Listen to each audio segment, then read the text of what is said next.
Welcome to the realm of magic and mystery, classic horror and sci-fi.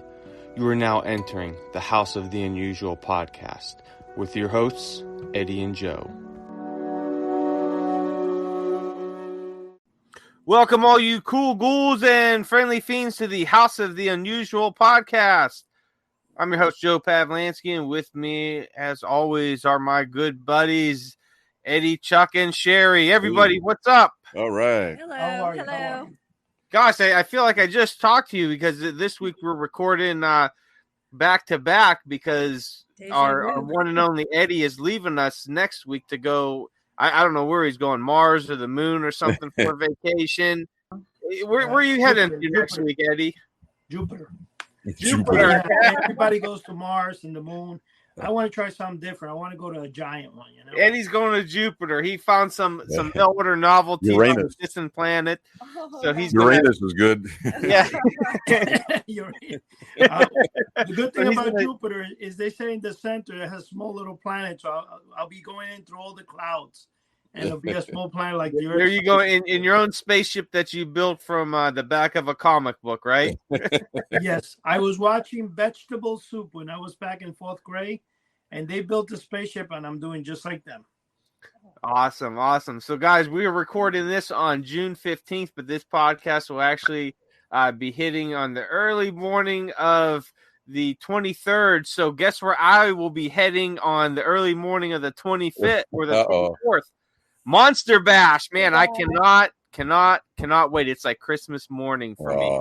And guys, you know what? I am going to get some great pictures from there. I'm going to get some great videos, of the guests and everything up there. Because I tell you what, Monster Bash is one of those places where nobody cares if you're videoing or if you're taking pictures. They even the guests, they really encourage it and they love it. You'll see if you're videoing, they'll wave to you, give you a high. They're absolutely fantastic. I mean, these are all of our monster heroes and heroines and actors and actresses from the 50s and 60s, and some of them, that are around that a little bit older from the 40s. But there's some great. They are great people. They're fantastic. They're always wanting to talk and take photos, and like I said, they encourage it. So I'm gonna try to get some good video and photos there, and I will be posting them on houseoftheunusual.com on the forum site there under Crypt of Classics. So make sure you guys check that out because I'll be posting them Friday, Saturday, and Sunday. So the 24th, 25th, and 26th. And if I find some cool collectibles, I'll be posting them up there too to brag a little bit. So definitely keep a lookout. And Eddie, you're saying that there's what do you have on the website now? What kind of video? When we were talking about earlier about Cheri and Chuck's tour of the haunted house, that is exactly what I have as the trailer right now on the video. So I've been revamping the YouTube channel, as I've been saying to people, because what I'm going to be doing is I'm going to having everything on playlists. Like, for example, Chuck and his archives, all that Chuck does will be under Chuck's archives, and Chuck's Corners will have a playlist of its own because it is a weekly show, which I don't want to get all mixed in, and then people, if they want to see Chuck's Corner, won't know what to watch. I'm having Crypt of Classic. Joe's Corner is going to be phenomenal. Joe doesn't have weekly shows, but he has weekly Crypt of Classics that you're going to be putting out and stuff, and people need to keep an eye on that. And then I'm thinking of mine. I was working on my thing called Eddie's Deep Dives. And what I'm going to be doing, hopefully upcoming, is I'm going to, now that I have the storage and I've been consolidating 5 storages into 3, I'm going to be opening a lot. In fact, I'm actually looking to open every single box of what I own and putting it out so I know what's in there. And what I've done is I bought an actual 8 bookshelves. And I'm talking about the 5-tier bookshelves, the big ones. I bought 8 of them in Walmart, and I need to build them. That's the only thing that kind of sucks. But I'm going to be putting, I already have like 10 up, but I'm going to be putting throughout the wall. And I'm going to open every magazine, every box I have, because this way, instead of having to have so much space to store, everything will be open. So it'll be small items here and there, and you can fit everything into a shelf instead of like whatever. I'm also having one that's going to be only displays of toys. I've sent some pictures to you guys. You guys seen that I had some videotapes and stuff. I'm actually going to carry all the videotapes out of there into the big storage and try to make that only for toys and put like another 4 or 5 shelves in there just to open the toys and people can get an idea and I can have an idea. And then what I'm going to be doing is in Eddie's Deep Dives, I'm actually going to bring out some of the stuff, original stuff I have, anything that's duplicate and stuff. And I'm just going to probably start auctioning stuff up. Now, Joe, it's something I was thinking about and you know, I was going to tell you guys about, but there's one particular guy I've been following. He goes under the name on YouTube by Mr. Buys a Lot. And what he does is he buys, you know, yeah, he just recently bought for $39,000 a comic book haul. Wow. And he bought an entire storage room from a guy that passed away. That's what I And this guy has the Golden Age comics, the ones like most of them are like kiddie comics, like, you know, Walt Disney's comics. They have Bugs Bunny, Porky Pig, Richie Rich, but he's got thousands. There's like 40, 50 boxes. And some of the comics in there worth $500 to $1,000. The guy, if you go to Mr. Buys a Lot and you see one of the videos that shows the comic book haul he recently did, you'll see that he actually goes through a lot of the boxes and shows what type of comics they are. Some of them have older bags because, you know, they've been, but the whole thing is he's having what's called a live auction. And the way that would work is you would run a live auction on YouTube and you would have links. Let's say, you know, like when you go live, people can have, they put in comments, right? So what you do is you give people that are going to bid certain comments. You register them for your head and you know who's bidding and who's not. And then once anybody, you know, you put an item, so it's done live. It's not done through eBay. You don't have to pay the eBay fees and all that. I'm going to try that. I'm working on that, and I think it will be great because it's going to help us to grow a lot more, and it's going to bring a more of a fan base on that. So, hey, Eddie, are you talking to us from underwater? You're sounding real low. Yeah, you're starting to go down. You're starting to go. I thought you're doing Eddie's deep dives from the bottom of the ocean. It sounds like you jumped in the how about pool, now? Eddie. Can you guys hear me better? Yeah, there we go. No, I don't know. I was hearing there. I don't know. But no, what I'm saying is that I'm going to work on a live broadcast on YouTube to do live auctions. So I'm going to start Eddie's Deep Dives. And what I'm doing with that, you know, I went a little, so I just came back up right now.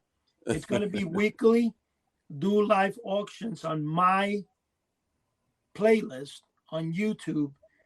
And I think it'll be phenomenal. All the collectors are going to love that, especially when they can buy original 1970s comic book novelties. Yeah, that would be cool, man. Yeah, very cool. Now, hey, Chuck and Cheri, I have to ask you guys real quick. Have you guys had a chance to watch the movie yet? Oh, you're so funny, Joe. Hey, Joe, I have a question for you. What's up? Do you dress up for your Monster Bash? You know what? I have thought about it before, but I do not. I like to wear a nice monster shirt. Oh, cool. I actually have it's really kind of weird. So like the first day of Monster Bash, I have a tradition where I wear my Universal Monster Army black shirt. Cool. So it's the Universal Monster Army forum site. Years and years ago, they used to sell they had a limited supply of shirts that they sold with their logo on the front. So I usually wear that. That's my first day shirt. Mm-hmm. Second day is kind of like I go crazy. I wear any shirt on the second day. Oh, you wild man! Yeah, man. I go all out, and I You usually better wear. calm down, Joe. Calm Yeah, down. I know. Sometimes I get a little bit out of control, but second day is any shirt goes day, and the third day I have this Bela Lugosi Dracula. It's a one that I think Monster Bash actually produces, and it's kind of it almost looks like a painting almost, but it's real like kind of colorful. So that's usually my third day shirt. I don't know. I had a tradition. I've been doing it for the last 4 or 5 years that way. So I kind of just stuck with it. Yeah, that sounds good. That's cool. I tell you what, Joe, back years ago when the Harry Potter series was real popular, You know what? I was hired to do the book releases. Remember at different Barnes and Nobles. Yes. Yeah. And yeah, so I would actually do close up magic. I would start like 11 o'clock at night, and then I'd quit about 5 to 12 because all the midnight. And wow, you would see the craziest costumes. Oh, I could imagine. I mean, it was unbelievable. You know, my wife worked at Barnes and Nobles when they had release of some of the Harry Potter books and all that at midnight. Right. Yeah. And you wouldn't believe the people that were there dressed up. I mean, it Oh. looked like a convention, a comic convention. I mean, it was really cool. Yeah. I like seeing all that stuff and people that passionate about it and having fun. But it was cool. But I tell you what, there are some people at Monster Bash that do dress up. Here and there, you get some that dress up, as Frankenstein's monster, Abbott and Costello, a lot of like the original ones. Now, I think at this one, I'd have to look online. I believe somebody from the Three Stooges is there. It's either this one or the October one. But I'm interested to see if anybody's going to dress up as the Stooges when he gets there. But these book releases, I'd walk around and I'd do close up magic, I'd do strolling magic, walking through the crowd, and nice.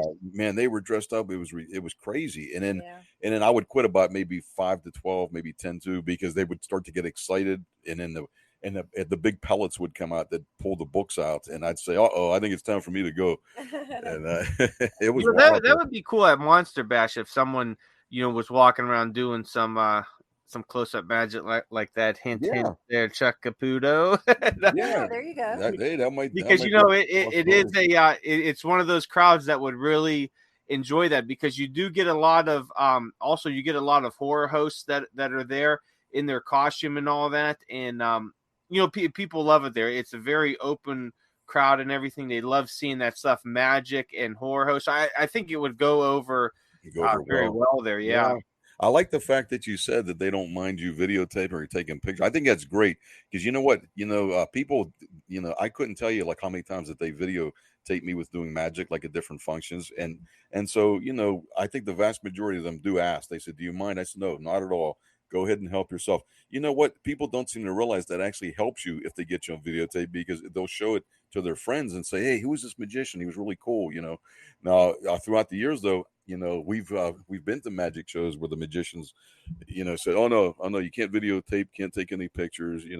You know what? I think it's kind of a shame. I think it's a good idea. I was actually going to ask you that the last podcast when we had mentioned that if you get a lot of people at your shows that take photos and videos, and what your take on it is. Yeah, you know what? I have no problem with that, Joe. You know what? I mean, like, I'll actually pose with the people. The kids will come and say, hey, can you get a picture of me? It's like, yeah, no problem at all. You know what? I have no problem whatsoever. You know what? I'm a very sociable person. I'm not trying to, act like I'm something I'm not or anything. Yeah, I mean, you know what? I think it's nice when people do that, really. Yeah, there's only at Monster Bash, there's only one person I can remember that was against it. I don't want to mention his name or anything. He was a little bit younger at the time and from a more contemporary series.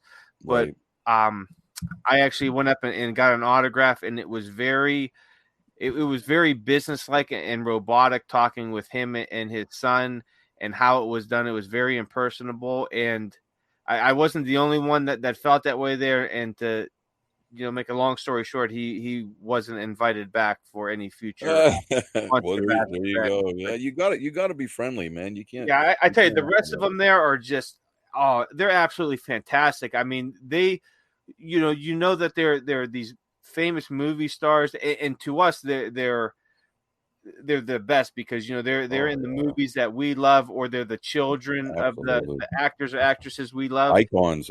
Yeah, and you know what? And they're just kind of like family. They're very easy to talk to and all that. I mean, there was a few. I remember standing one time looking over my shoulder, and there's Carolyn Monroe and the rest of the girls from the Hammer Girls and everything, and they're standing there just talking to people, in the audience, waiting to go up on stage to give a talk and everything. And they're just, standing around, just saying hi to people. People are coming, taking pictures. And it's like, no big deal. They didn't care. They absolutely loved it. So it was That's really it's cool. very cool, man. I absolutely love it there. And I tell you what, I'm real excited for this weekend to meet some of the horror hosts too, because we got Drac and Karita are there from Cleveland. Nice. And if no one's ever seen them, they're really cool. You could find a lot of their stuff on the Monster Channel.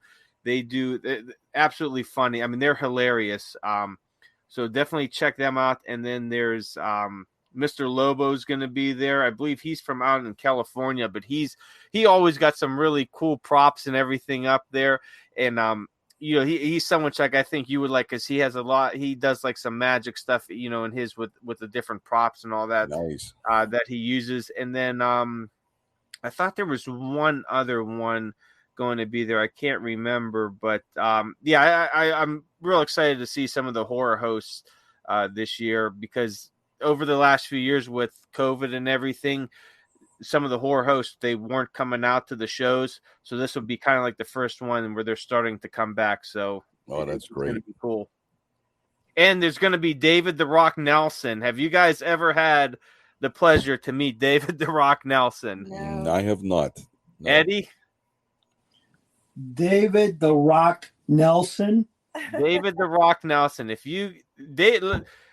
Okay, we're gonna have to talk about David the Rock Nelson here for a few brief minutes here, because if you guys don't know, this guy, he is, I think it was in 1999, he was on the Letterman show or something. You could find it on YouTube. Type in David the Rock Nelson, and he was voted the weirdest guy in the United States. Whoa! Really? And he is he's a former Marine. He's a former Golden Gloves boxer, and he is a renegade monster movie maker. And I don't know how to explain it. You have to go to. I'm urging everybody out there to keep an open mind. Go to YouTube, type in David the Rock Nelson, and just enjoy yourself. He's definitely one of a kind. Now they'll invite him to Monster Bash to do. He'll put one of his movies on or something, and 9 times out of 10, about 5 minutes into his rambling, he loses his shirt. And he's running around. He'll sign stuff for you. Last year I got a baseball signed by him. I don't know, with a ghost on it. I don't know what that means or anything, but he gave me a baseball, signed his name with a ghost on it, and he's very different. He's a very cool guy. There's definitely some I don't know how to explain it. Go to YouTube, type in David the Rock Nelson. All right, we'll check it out and just enjoy yourselves. If you could, some of his movies are hard to find, but they are basically him with the camera running around his front yard with his friends that have a mask on. And this guy's, he's like in his 50s or early 60s and making these movies you have to go check it out. I don't know how to explain it. I'll definitely check it out. Hey, you know what? You're not far from Trundle Manor, Joe, if you're going to be in Cranberry. I told you guys about that on a few previous podcasts. That's out in Swissville, Pennsylvania. If you have a chance, you should call them up and try and schedule like a little tour. Oh, yeah, that's right. Yeah, they are out there. Yeah. We got to get them on the podcast. That would be cool. Yeah, I'm gonna have to try, because you know what, I'm pretty good friends with the owner. His name is Mr. Arm, ARM, and that's an acronym. That's an acronym. His name's Anton Raphael Miriello, and you know what, they got the coolest place. A lot of quack machines, a lot of neat stuff. I did about 3 shows over there, and they were the coolest shows I ever did, man. Because I brought all my spooky stuff. It fit right in. Haunted baby dolls, talking skulls, books that open up on their own. It was just such a cool time over there. Yeah, we definitely have to get them on. I'd love to talk about their collection and everything. And I wonder if they're going to be up at Monster Bash this year, being that they're so close. You know what? Who knows? Because that would fit right in there. I mean, yeah. Wow. Yeah, because we get it. There's, now that everything's kind of opening up a lot more people and guests are starting to come out, because last year it was kind of very slim, but you still had some of the people coming in. Now it's really starting to pick up. So I'm excited about June. August is looking really cool for the Bela Lugosi Film Festival, and even October, which is usually kind of like it has been in the past, they're a little bit smaller. I mean, it's going to be just as big as their June one. So I'm excited. Like I said, I feel like I'm rambling about it. I'm like a kid, like waiting for Christmas. Like it's like a countdown, man. Hey, there's nothing wrong with that. Nothing wrong with being excited, man. Yeah, it is definitely. Well, I think my wife is getting a little bit over it because, like I told her last week, it was Friday morning. I got off of work at 6 a.m. and I told her, I said, she's laying on the couch, half asleep and everything, and I'm standing there, I'm staring at her, and she goes, "What are you doing?" I said, it's time. She goes, "It's time for what?" I said, "It is time. It is the road to Monster Bash." She's like, "Go to sleep." Does she like to go with you on those things? No, she'll sit and watch the movies sometimes because she likes older movies, but no, she won't go to the convention. Plus, we got 2 dogs that need to be watched. So, I see. But I've been trying to get some of my other friends to go, but a lot of them have young kids, so it's kind of hard to get out and all that. But I go there. I meet a lot of friends that I've made over the years. Talk to some different people, and this year I'm really looking forward to. Hopefully, he's listening to this and remembers is Charles Rosny, and checking out his book, the top 10 list of horror movies and all that, where he interviews a lot of different celebrities and gets their top 10 horror movie list, because I'm going to make my list of top 10 at the time, and I want to discuss it with him and kind of see what he thinks about it, and some of the movies. That was, you know what, I thought that was a pretty cool podcast. I couldn't on there that night. I did listen to it. I think the number 1 movie selected by the Hollywood stars was The Exorcist. And that was a wow, that was a cool movie. That scared the hell out of me, man. I always liked that movie, but I don't know if it definitely wouldn't be in my top 10. We'll put it that way. I think I guess if I made a more contemporary list, it might be in the top 10. But to me, my top 10, I a lot of them are the classics. 30s, 40s, and 50s, and even some in the 20s now. We were talking about in the past some of those Lon Chaney videos, and I was just talking about one, Chuck. I meant to. I don't know if I mentioned it to you or not, or anybody else out there, but I did put it on. Let me bring it up real quick here on my computer under Cryptic Classics on the forum site, and it's an old Lon Chaney movie. I want to get the year right, but I wanted to see if you had ever seen this before, and I wanted to talk to Michael Mesner to see if he's seen it before. But it's He Who Gets Slapped from 1924. No, I never saw it. Never. Oh man, well, we got some new homework. Oh wow! Oh, no. So that's White Zombie and He Who Gets Slapped in the Mouth, right? Yeah. But that sounds like me with Cheri. Yeah. Cheri might get some ideas from this. Yeah, there you go. But I tell you what, it is if you like clowns or if you don't like clowns, it's very cool. And of course it stars Lon Chaney. Like I said, it's from 1924. It's a silent film. I'll check it out. It's like the past silent films of Lon Chaney that we talked about. Like West of Zanzibar and The Unholy Three. It goes by very quick. You don't even feel like you're watching a silent movie. It's very I tell you what, I'm a fan of clowns. Like, they don't bother me. Some people are real afraid of them and all that. But just looking at the black and white clowns and the way that they wore the makeup at that time, they were really freaky. Freaky, man. Hey, how about that hotel? I think it's in Vegas, the Clown Motel or Clown Hotel. That looks pretty neat. I had never heard of that. Yeah, it's a well-known place. Check it out if you Google it, the Clown Motel, I believe it's called, and it's somewhere in Vegas. And there were several movies that they filmed actually around that motel. It looked really cool. I mean, the whole everybody that works there, like dressed up as a clown. I believe so. And there's a bunch of clown memorabilia, knickknacks everywhere. The whole thing is decked out with clowns, man. I'm looking at it online now. It says "Experience America's Scariest Motel." Yeah. Clown Motel. Yeah, now that would be kind of freaky. I mean, you'd be sleeping and you'd hear squeaky shoes. Squeaky. Yeah. I don't know. I don't know about that. When did clowns become scary? A lot of people have. I tell you what, there's more and more people to talk to that don't like clowns. Are you a fan of clowns, Eddie? I don't care for them, to be honest with you. I I don't. don't care. No, not Sure. that I'm scared. I just never thought I never enjoyed clowns except if they did magic, but I never had a liking for them. No, I'm not too crazy. Cheri's sister's afraid of ventriloquist dummies. When I first met Oh, Cheri, really? yeah, when I pulled my She doesn't like 'em, no. yeah, when I pulled my ventriloquist dummy out, she said, "Put it away, put it away." Is it a ventriloquist clown? No, it's just a regular little boy looking dummy. Oh, She just that doesn't just like sounds them. freaky. Yeah, I think it's because one of those Outer Limits or There was a Twilight Twilight Zones. Zone that had one, yeah, where it came That's to it. life. It Yeah, freaked her out when we were. She was a lot. She's 4 years younger than me, so we used to watch those together, snuggle on the couch.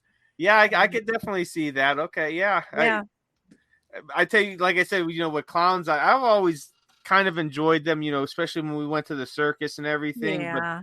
I don't find them scary and all that. But I tell you what, I've been kind of getting more into black and white movies with clowns in them because I kind of like to see how they've evolved over the years.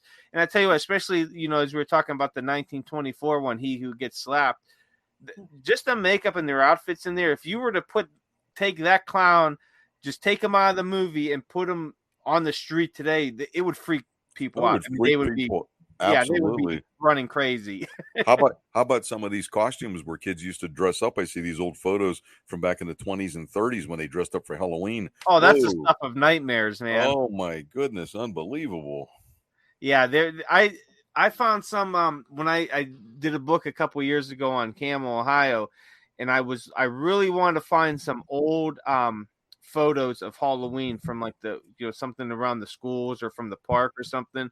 Yeah. I found this photo of a bunch of kids sitting in a classroom with these almost look like homemade costumes, I guess. Yeah. Some of them, it had to been, I think it was from the 50s or something. Oh yeah, burlap My bags. God, were they burlap scary? pack. Yeah, burlap bags with like holes cut.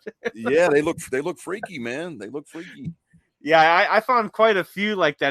There was a kid was dressed. I think it was from the 40s, and it wasn't in my city, but I was found it online, and he was dressed up as Mickey Mouse, but the Mickey Mouse mask he had, it looked like a World War One like gas mask with just mouse ears on it. I mean, it was nightmares. Yeah, oh yeah. I tell you what, back when I was a kid in the late 60s, early 70s, we had those hard masks, and wow, they've evolved a lot now with the latex and everything. And then one year when I was maybe, I don't know, 12 years old, 10 years old, mine had a hidden battery in it. It was a big D cell. It ran down the cord, and you hide it in your pocket. And when you push a secret button, there was a light bulb that lit up. And tech, it was like, whoa, he has a light bulb on his. Whoa, it's unbelievable. That's cool, man. I see some of the costumes now, and especially around my area, that a lot of the kids, they don't dress up, or they just kind of like have a mask hanging around their neck. But man, we always used to. Dressing up was fun, and that's like you were talking about, bringing it back to the conventions. I love seeing people dress up at conventions because it's something that's outside of the normal of Halloween, where people, and even comic book shows, where you see people dressed up Absolutely. as anything there. It's really cool. I love seeing it. I love to see the different designs, and some of them really are quality pieces of work, and you could tell they put in a lot of money in their costume and their makeup and stuff. I mean, Oh it's really yeah. cool. Joe, about 5 years ago, Cheri, we went to like a haunted mystery theater type of thing, and it was on a train, and it was really cool. Yeah, it was really neat. Oh, you mean a murder mystery dinner? Yeah, And we went on the train. yeah, it was a murder mystery dinner, and where people are getting rubbed out left and right, and you're supposed to figure out who killed who, and then you get on the train and stuff, and it drives you all through the place. It was up in Titusville, PA. Yeah.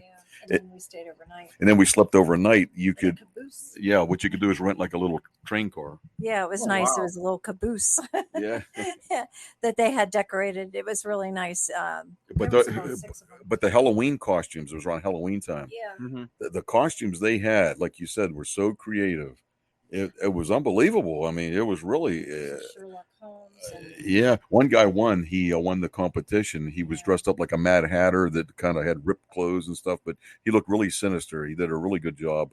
Oh, nice. Last year I was going to wear my got that what is it? Dirt or sand from Dracula's castle pennant that came out. And what was it? What was it, Eddie? Was that like the 70s or 80s? The pendant came out, I think, if I'm correct, 1969. Okay. No, you're right. It might be 71, 72, something like that. I really don't remember right now, but it was in all the covers of Famous Monsters. Yeah. So I was gonna wear that. I think it was last year to Monster Bash, but I decided I got kind of cold feet, right before. I said I don't want to lose it or break it. I said no, in my luck out there'll be Dracula Castle dirt everywhere. I may bring it this year, if I run into Charles, because he does the Dracula tours and all that. So I want to get his. Charles, I'm calling you out. I want your expert opinion. Is this authentic soil from Dracula's castle? I'm bringing it there. I'm videotaping it, and I want to see if this is real soil. Since you've been there for That's right. several decades, you should know the difference between Dracula soil and regular soil from throughout the world. Yeah, that would be cool. When does that drive-in thing come out in Vandergrift, PA? I remember you mentioned that last year. I couldn't. Oh, you know what, Chuck? They just had one. Actually, a couple weeks ago, because Eddie had mentioned that Monster Bash or the Monster Bash crew wasn't at. I believe it was Chile or something. So I looked up to see, why they weren't there. Here they had a thing at the Vandergrift Drive that weekend, and I'm sorry I missed it because they had some really great movies playing. Yeah, I'd like to check that out sometime. Now, will they be repeating this in the fall? You know what? They do them every once in a while. I'm wondering if they're gonna do one in July or anything. I'm gonna try to keep more up to date with the Vandergrift. They have a web page, and they'll post it on there too. I'm gonna try to find it a little bit quicker. Hopefully next time. Now they may do one in the fall because there's a Monster Bash in October. I don't know if they'll do that there. I know they try to kind of do it, on months where they don't have a Monster Bash going on. So I'm thinking maybe end of July or sometime in September they may do one out there. But I would love to go out there. If one of us finds out, let the other know, and maybe we can meet up there and watch. Yeah, that would be cool because that's not real far from us. Vandergrift is probably 40 minutes away. what's it all about?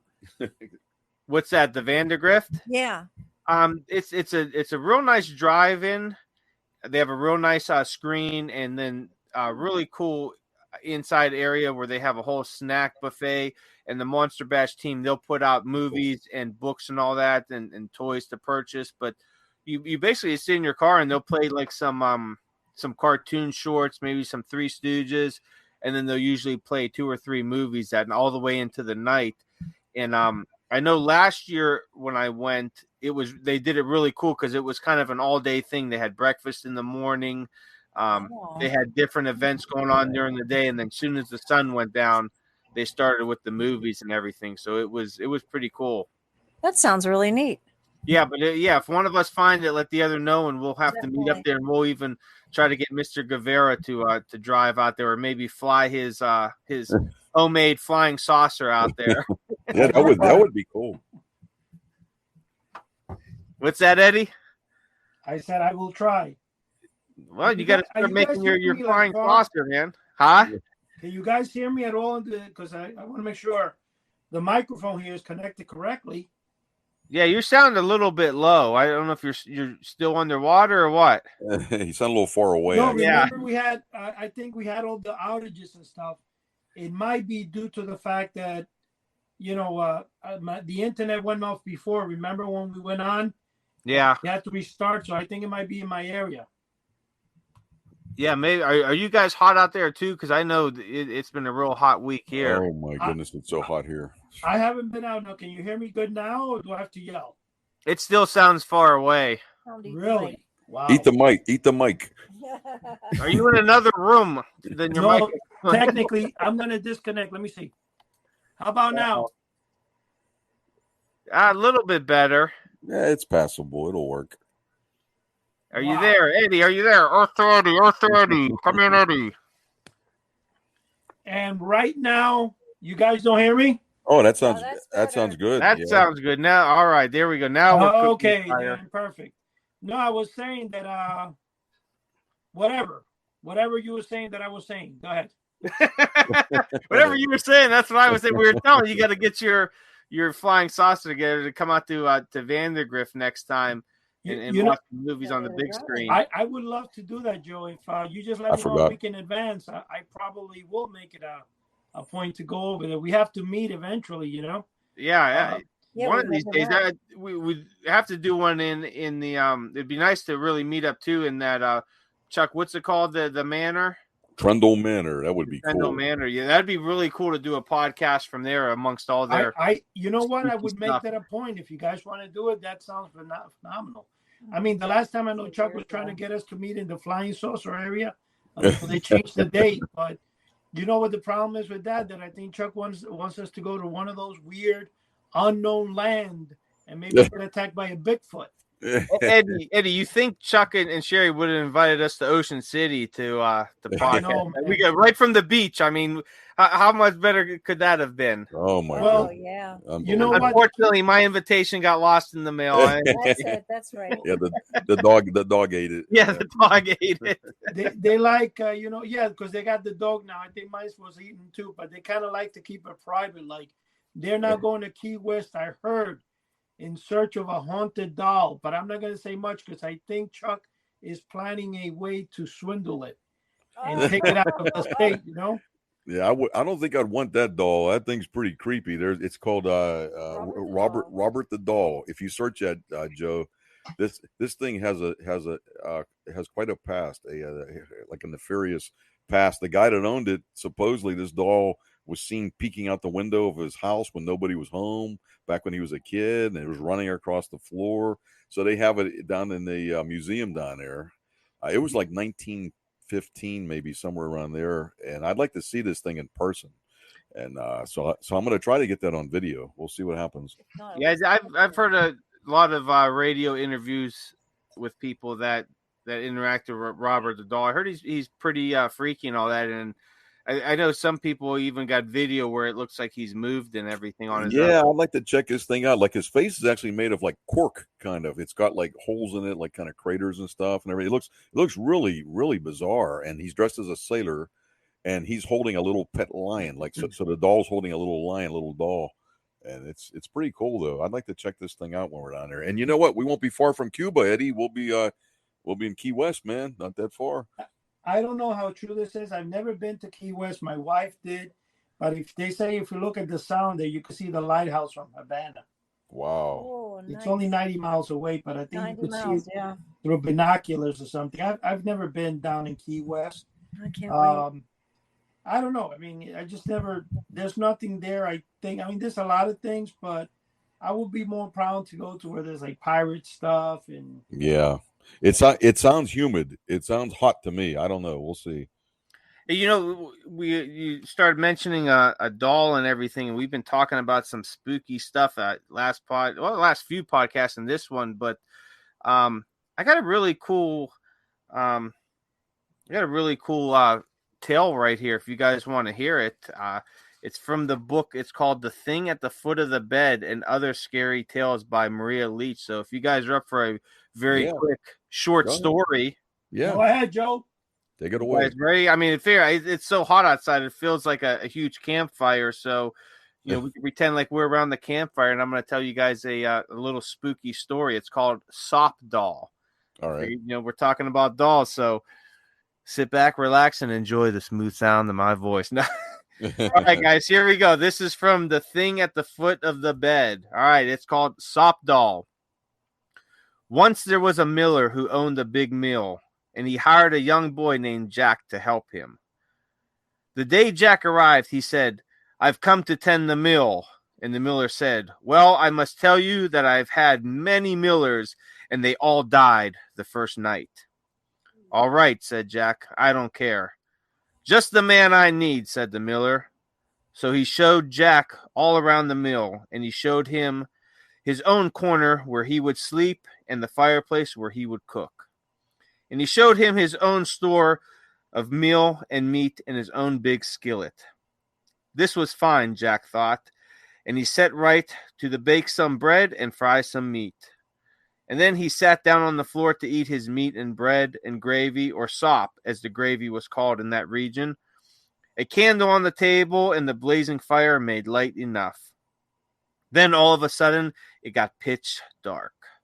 Jack leaned forward to stir up his fire for more light, and when he sat back, the mill was full of cats.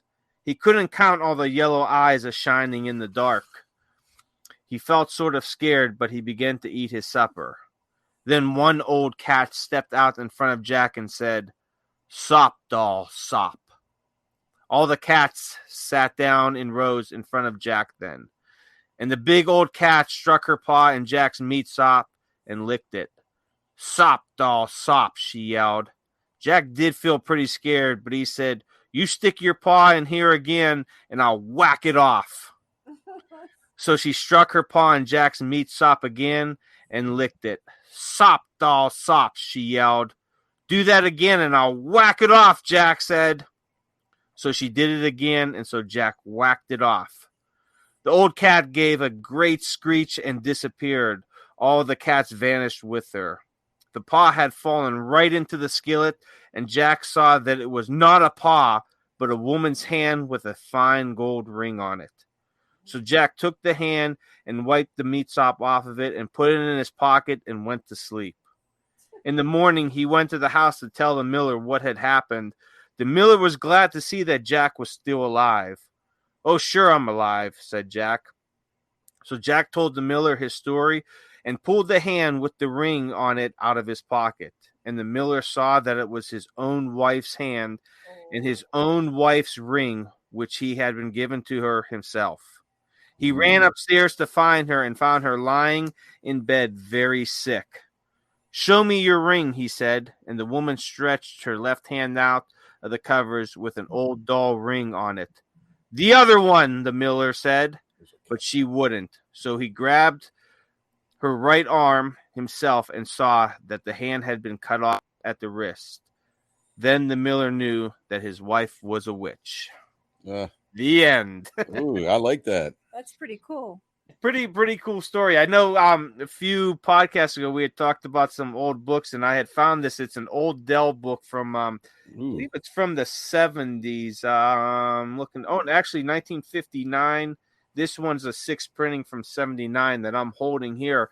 But a lot of these stories that are in these books, and that one too, were the influences for. Remember the scary stories to tell in the dark? Oh, absolutely. Yes. Yeah. Yeah, because he took a lot of them from these old folk tales and everything like that. So I remember reading these, long before those stories. Hey, I came think out. that's They were a hey, I big think that's a influence. great story, Joe. You know what? And I think you should read one of those every podcast. That's kind of cool there. I know. You know what? The thing I got from the stories, I think that Jack lived in a cat house. Yeah. And I'm gonna go have some sop. So excuse me. There you go. Go tell Cheri to make some sop. Yeah, you know what? Mine is more like swill over here. There you go. Swill, you know. You know, Chuck and you guys, can you guys hear me clear though? Mm-hmm, Yeah. mm-hmm. Okay, one of the things I'm going to say to you that's kind of interesting that you said that book that you read, Joe, is most like anybody knows not Dell, what was it, Scholastic books that came out are phenomenal, especially with the artwork.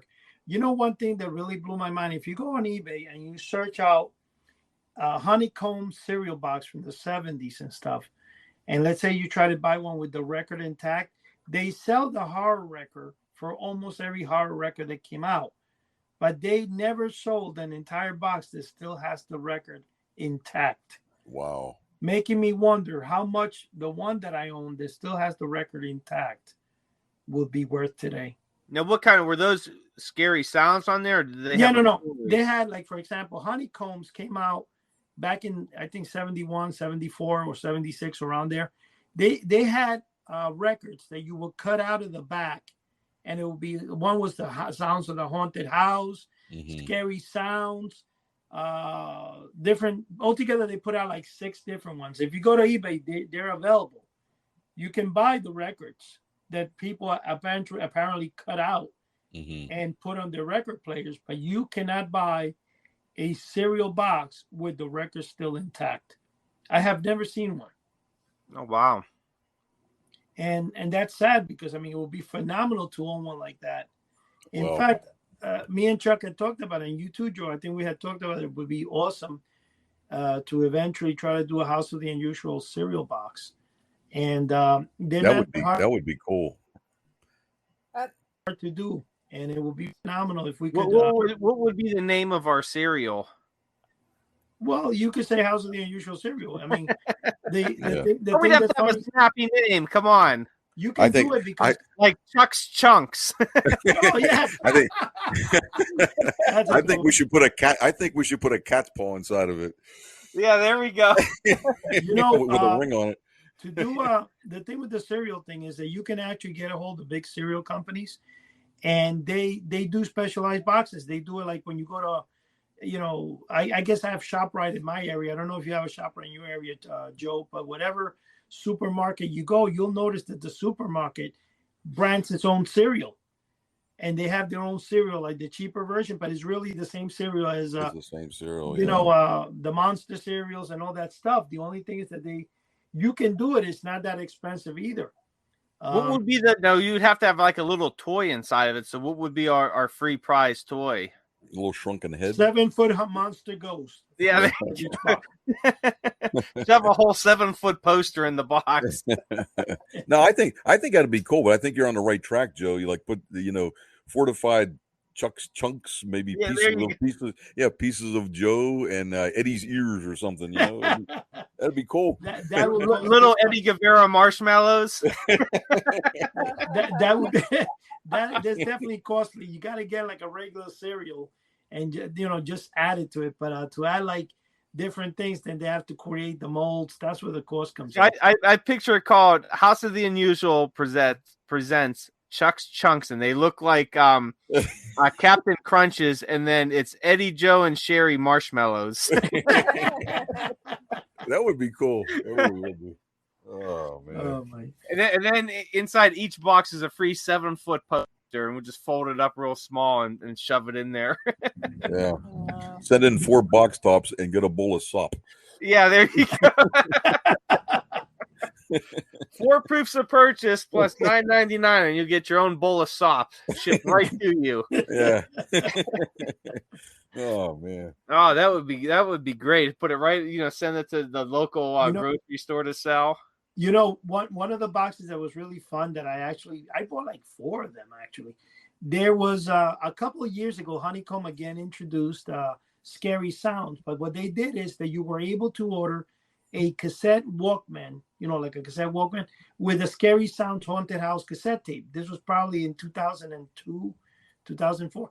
I went ahead and I ordered 2 of those, and I kept those because, knowing that I couldn't get the originals, I had those right away.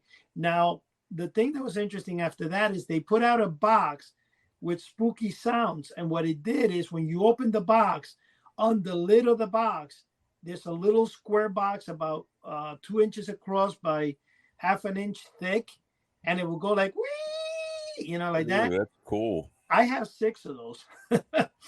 But it's really cool. Those were cool. But you gotta get on it, Eddie, man. We need our own cereal. That would be neat. Chunks. Chunks. Eddie, Joe, and Cheri marshmallows inside the 7-foot monster poster. Free inside. Cheri marshmallows. Yeah, Cheri's cherry marshmallows. There you go. Yeah. That's right, Cheri and Joe marshmallows. Eddie Guevara marshmallows. They have a little Cuban cigar, What would Joe have? Oh man, that would be funny. Mine would just be it'll be a black little ball. I'll tell you one thing that was always one of my original dreams, and back I was trying to be a marshmallow. No, to get a cereal box. But one of the things that I tried originally, to be honest with you, that I did contact Post Honeycombs one time. General Mills. I'm sorry, in order to get on their box, like a catalog, or I was thinking of getting like a free 1-page comic book ad lookalike with all my products in it as a free gift. And let me tell you something. The girl in General Mills was interested in it. And what happened, that was the time I started the Fun Factory with Lou Weiss. And you know, it had actually, the ad came out in the comic books. And he told me to do that. And then I went ahead and connected. But along with time, I lost the connection. I never followed through on it. And I think one of the reasons was because if you guys remember Sun Hill Products, they're the ones that started back in the 90s or in 2000s offering the lawn and leaf bags for Halloween. You know, I remember. the people, they would have a face of a pumpkin. Yep. Well, I contacted Sun Hill Industries and I said, hey, how would you guys like to, because this is when I was selling the Monster Ghost and I wanted to see if they would mass produce the Ghost. I sent the girl, at that time I faxed her because, you know, we don't have computers. So I faxed her. This is like, you know, 1990, 92, I think 93. I started faxing her pictures of the different ads from comic books for the Ghost. And she was really over the head with it. Like they really, really wanted it. And I have proof for this in writing, though, because a lot of people out there will say, what? But I have the proof of this is what happened with it. Sun Hill Industries, after I explained to her about the Ghost, she wanted me to send her a sample. And I refused. I said, no. And Lou Weiss said to me, don't do it because they're going to take. I said, I have to be there and we'll sign some contract and I'll show you what it looks like. Right. Well, since she didn't know what it looks like and I didn't get a hold of her, by the end of the year, Sun Hill Industries introduced the 7-foot monster, 7-foot Ghost. They didn't put monster, and the 7-foot witch. And they were selling them for $7.98 each. Wow. And what it did is that, unlike the Ghost that I had, what it had was like a 7-foot sheet, and it was attached with twist ties, and there was a bag you would fill with leaves, and it had like 2 little light things inside. And I mean, I bought the originals, but I said to myself, "What the heck, man? They just stole my idea." Oh yeah. They always had 5-foot Ghost, 6. They never had 7-foot, right? And then, as you guys heard the story, which I said back in the beginning of time, that when I went to, one day I was going to Florida and I was stopping and I stopped at a dollar store and I realized that China had ripped off the whole thing and they were selling the 7-foot Ghost with flashing eyes. Well, this just keeps getting better, huh? Yeah. And I was like, what? I was so angry. And this actually cost my pocket a lot because I went and purchased every single, I literally stopped 17 times from here to Florida in every General Dollar, I think it was at the time, and purchased the Ghost. And I wound up spending over $300 in Ghosts, which was funny because I actually reused those Ghosts to use the plastic to create my own Monster Ghost, you know? Oh, there you go. But it got me so angry. I still have like 6-7 boxes of those Ghosts. And what got me angry was I'm like, why do they steal things like this? And I know it's a fact because I have the recorded call with the lady. I have the original letter she sent me from Sun Hill Industries before any company in the entire country. Wow. I used that. And the same story Dave Harversat told me. He sent out to China to reproduce S.S. Adams in the 1950s or 60s had a little butterfly that when you opened up a gift card, what do you call those cards? The invitation card, you know, like a Christmas card. Yeah. You would open up the card and a little butterfly will fly off the card. He sent it to China. He goes, Eddie, the following year, more than 10 companies were wholesaling it. Right. And they were selling it to every magic company in the country. They stole it right off him. Oh, absolutely. That's why you always say when you're going to manufacture anything, especially overseas in China or Japan, what you got to do is let's say if you're doing a G.I. Joe, you send the head to one company, you send the torso to another company, the legs to another company, and then put them together in this country so they don't know what you're trying to do with it. Yeah. You need one, Eddie, where you open the card, a Halloween card, and a little ghost flies out of it. That's a good idea. See, hey, don't give anybody ideas; they might be listening. You just did. Copyrighted House of the Unusual. Hey, if it makes you better, I've been ripped off from magic so many times you wouldn't believe it. I mean, like tricks I come up with, someone else was producing it like within 6 months. It's unbelievable. Stuff like that happens all the time. You know, we could advertise our cereal box. When you open up the cereal box, a ghost or something, you know, flies out of it. Yeah. What do you think, Eddie? You got all those balloons, man. You just put a balloon in there. Yeah, put a balloon. Listen, now that you're saying that, guys, I almost forgot. I put up a challenge for people to build. Joe, your thing is on its way. I think tomorrow will be on its way, actually. For the robot, the Houdini robot. I asked David because I asked him to do the distribution for them. I don't want to get mixed up into. Is this a challenge that I somehow volunteered for? Yes.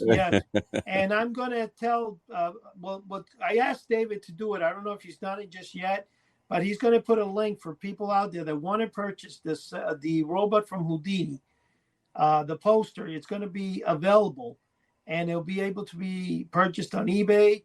I think he's doing that this week, but it's going to be available soon because I don't want to get and start putting. It'll be under maybe Acme House Novelties or be under Prescott, whatever David uses, or Xanadu Magic. But I don't want to put it because it's going to create a confusion if I'm selling it through the House of the Unusual, and And Chuck, what did I get myself into with this robot? Yeah, good luck. Gotta build it, Joe. You said you would. Chuck built his own already.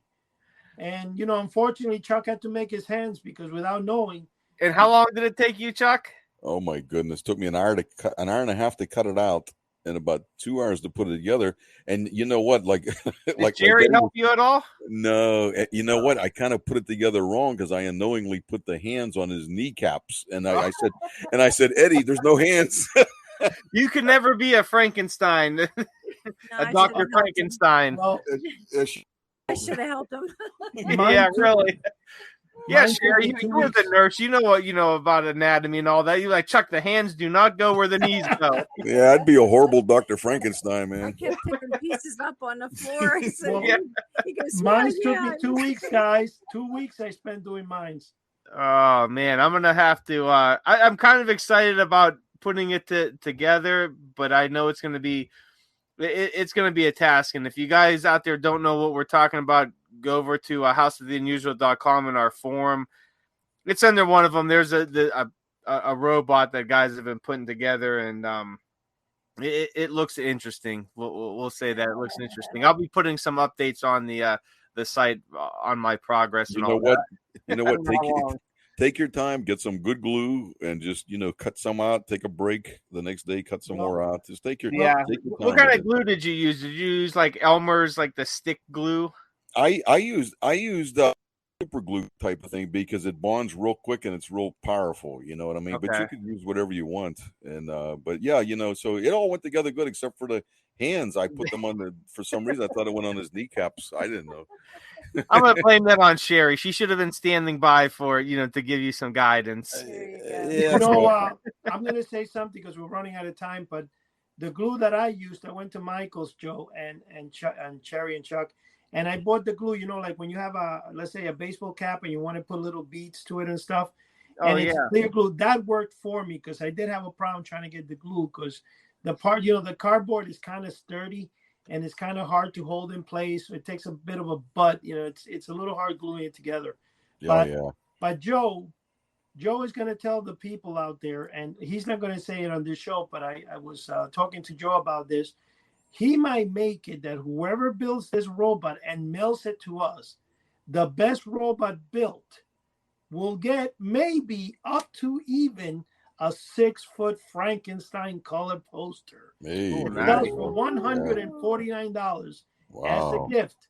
It will be a secret gift, but I got to talk more to Joe about it. But that's going to probably be a challenge that will be up in the forum, and it will be posted and written by Mr. Joe, the professional writer. Yeah, that would be. That'd be. That'd be. I'll tell you what, Eddie's robot turned out really nice. He snapped a few pictures and put it on the front. It turned out really nice. If you want me to snap, I think I did put my handy kneecap robot on there. Yeah, I did take a few pictures of it. It's definitely on there. But hey, guys, we got about a minute 15 here, so we're going to wrap it up. Everyone out there, thank you for joining us. You can find this on your favorite podcast platform. Please subscribe to our channel and give us a great review because it does help us out. Also, check us out on YouTube, search in House of the Unusual. Eddie and Chuck are always putting up some awesome videos, so make sure you're checking out daily. Subscribe to the channel, and make sure you get the notifications and all that. Also, our flagship site, houseoftheunusual.com. We have a free forum there where a lot of the pictures and stuff that we're talking about, we're going to be having that contest for the robot. And I'll be posting the progress of my robot on there so you guys could all laugh at it and make fun of it. It'll be on there for you guys to do that. Also, as we talked in the last podcast, stupidcomicsmagazine.com has issue number 7 out. Go over there, support them, pick up the issue and any back issues if you need it. And also, man, this is the road to Monster Bash. So I will be at Monster Bash this weekend, June 24th through 26th, and I'll be posting videos and photos on the forum under the Crypto Classics. So make sure you guys check that out. Guys, that's all the time we got. Thank you and good night. All right. Good night. Good night. Good night.